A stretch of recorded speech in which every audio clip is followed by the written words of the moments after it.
abandonar, de repente viéramos un ángel de Dios. ¿Qué pasaría, verdad, hermanos? Ahora, piensa y medita en eso. ¿Cuánto más grave sería que estuviéramos cara a cara con Dios o inclusive con el Hijo de Dios? ¿Cuánto más grave sería, verdad? Y esta es una pregunta que sí tiene respuesta, porque nosotros podemos mirar en la Biblia qué es lo que le ha ocurrido a las personas que han estado frente a un ángel de Dios. Miremos, por ejemplo, el caso del profeta Daniel, en el capítulo 10, versículo 8 al 11. Quedé pues yo solo y vi esta gran visión, y no quedó fuerza en mí. Antes mi fuerza se cambió en desfallecimiento, y no tuve vigor alguno. Pero oí el sonido de sus palabras, y al oír el sonido de sus palabras, caí sobre mi rostro en un profundo sueño, con mi rostro en tierra. Y aquí una mano me tocó e hizo que me pusiese sobre mis rodillas y sobre las palmas de mis manos. Y me dijo: Daniel, varón muy amado, está atento a las palabras que te hablaré, y ponte en pie, porque a ti he sido enviado ahora. Mientras hablaba esto conmigo, me puse en pie, temblando. Yo pregunto algo, hermanos. ¿Qué le hubiera pasado a Daniel si ese ángel se le hubiera aparecido y Daniel hubiera sido un pecador soberbio?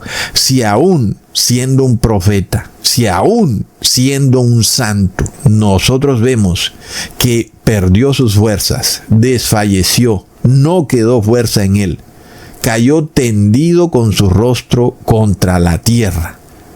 Y si no es porque el ángel lo toca y le dice: Daniel, tú eres muy amado, y lo pone sobre sus rodillas y sobre sus palmas de las manos y luego lo levanta, Daniel no hubiera podido, porque estaba ante la gloria de este ángel, un ángel del cielo majestuoso. Y vemos, hermanos, que si Daniel no hubiera sido una persona que se hubiera arrepentido y convertido, la sola presencia del ángel le hubiera causado la muerte de inmediato a Daniel. Menos mal que Daniel sí se había arrepentido y sí se había convertido, y por eso Daniel no muere. El ángel le dice: no temas, Daniel, eres muy amado. Son palabras reconfortantes, ¿verdad, hermanos? Daniel, por supuesto, recupera sus fuerzas, aunque se levanta en pie temblando. Muy interesante, ¿verdad, hermanos?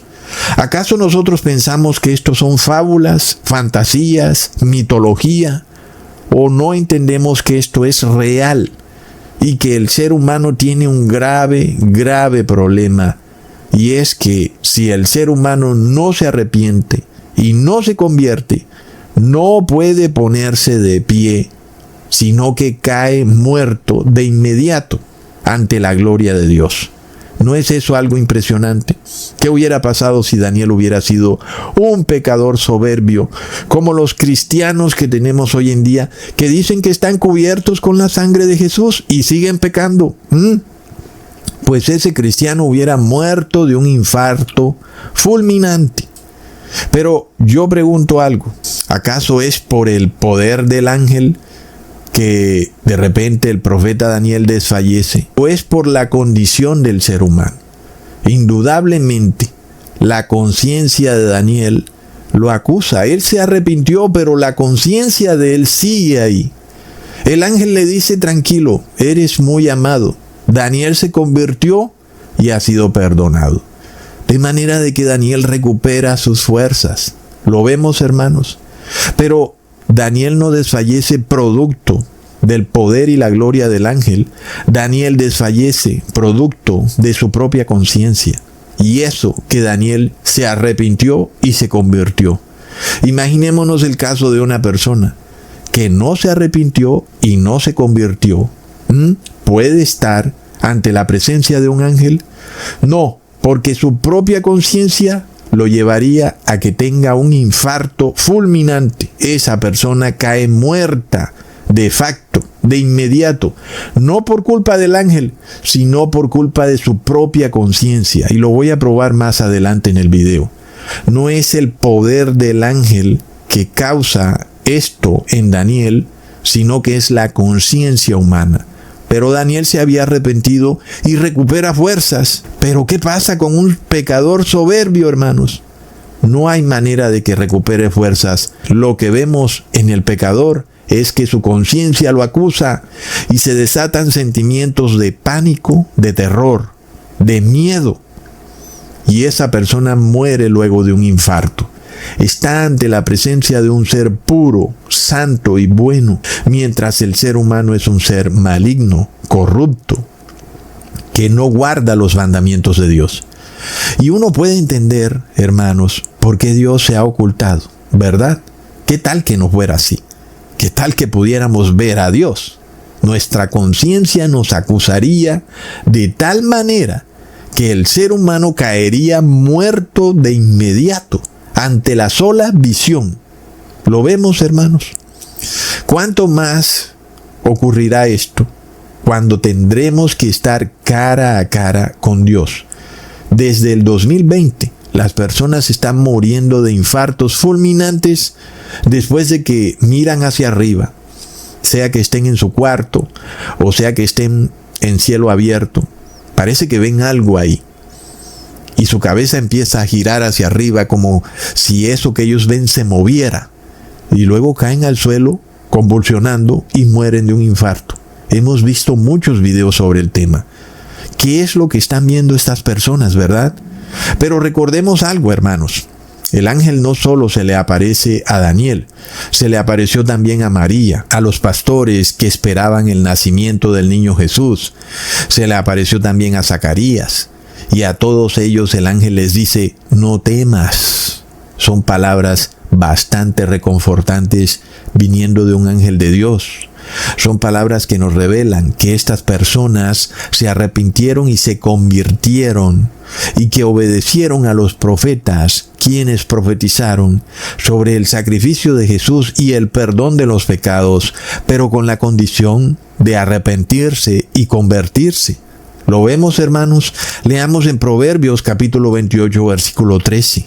El que encubre sus pecados no prosperará, mas el que los confiesa y se aparta, alcanzará misericordia. Ahora, hermanos, no es coincidencia que nosotros vimos en el 2020 a las personas sucumbiendo ante un miedo desenfrenado, ¿verdad? Miremos hasta qué punto llegaron para poder lidiar con este terrible pánico que ellos sentían. Se encerraron en sus casas, se fumigaron a sí mismos como si ellos fueran insectos, se echaban químicos encima como si ellos fueran una plaga. Era el miedo de su propia conciencia que los acusaba, porque el ser humano en su maldad es acusado por su propia conciencia, lo cual desata pánico y miedo sin que la persona racionalmente lo pueda entender. Lo vamos a ver más adelante en el video. ¿Y qué pasa, hermanos, cuando el yo racional, es decir, la persona consciente, no puede controlar este miedo irracional del que no sabe de dónde viene? Pero es un miedo que viene de la conciencia que acusa. Acusa porque eres un pecador y no te has querido arrepentir. Entonces ese miedo empieza a transformarse en terror, en pánico, en angustia, en psicosis, en neurosis, en delirio colectivo, porque el ser humano no puede lidiar con las acusaciones de su propia conciencia. Leamos en Lucas capítulo 2 versículo 9. Y aquí se les presentó un ángel del Señor, y la gloria del Señor los rodeó de resplandor, y tuvieron gran temor. ¿Verdad, hermanos? Aquellos pastores que esperaban fervientemente la venida de Jesús, tuvieron temor. Eran seres humanos que cometieron errores. Y esos errores estaban ahí en su conciencia. ¿Será que tú crees que los pecados de hace 20 o 30 años ya están olvidados? Pues tu conciencia no los ha olvidado, aunque tú racionalmente o conscientemente sí los has olvidado, pero tu subconsciente los tiene ahí guardaditos. Y luego estos pastores vieron al ángel y tuvieron temor. Pero el ángel les dice, tranquilos, no teman. Son palabras reconfortantes y reivindicantes, pero solo son para aquellos que se arrepintieron y se convirtieron. Son una confirmación de que tu arrepentimiento es aceptado por Dios, de que tú sí has dado frutos dignos de arrepentimiento, de que has obedecido las palabras de los profetas. Leamos en Ezequiel capítulo 18, versículo 30 al 31. Por tanto, yo os juzgaré a cada uno según sus caminos, oh casa de Israel, dice Jehová el Señor.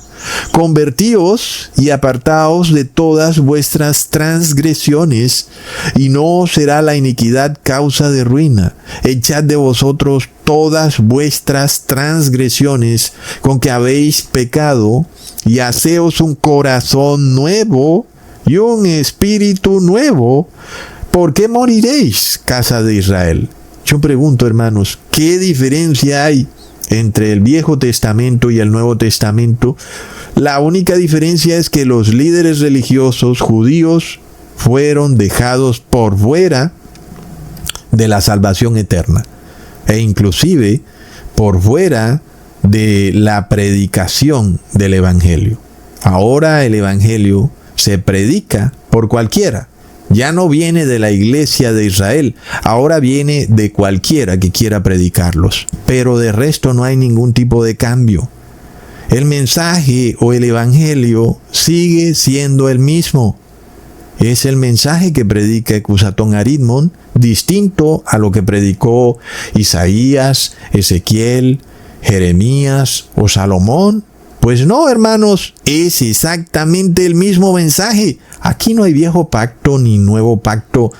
Todas estas son mentiras de estos falsos pastores evangélicos que te engañan y te llevan a perdición porque ellos ya no tienen salvación y quieren que todos se pierdan igual que ellos. Entonces te dicen, estás cubierto con la sangre de Jesús, y solo grita en el nombre de Jesús que tú y tu casa creen en Jesús y serás salvo, tú y tu casa. Plop, recontra mega plop. El mensaje está incompleto, y como está incompleto, es falso. Es una verdad a medias o una mentira a medias. En parte es cierto, en parte es falso. La sangre de Jesús sí te salva, sí limpia tus pecados, pero hay una condición para que eso ocurra: si te arrepientes. Asimismo, si te conviertes. Y luego, el nombre de Jesús sí tiene poder, pero con una condición: si te arrepientes y te conviertes. Esa es la verdad completa. Ahí ya no hay mentiras, no hay verdades a medias. Pero ¿qué pasa si no te arrepientes? ¿Es Jesús quien me condena, o es mi propia conciencia la que me va a condenar y me va a separar de Dios? Porque la sola presencia de un ángel te puede causar un pánico terrible que te causará la muerte. ¿Cuánto más la presencia de Dios? Tu conciencia te acusa de tal manera que tu corazón se rompe, explota. Y no es por Dios, es por tu propia conciencia. Y uno puede ver entonces, hermanos, que el evangelio correcto ha sido diluido, ha sido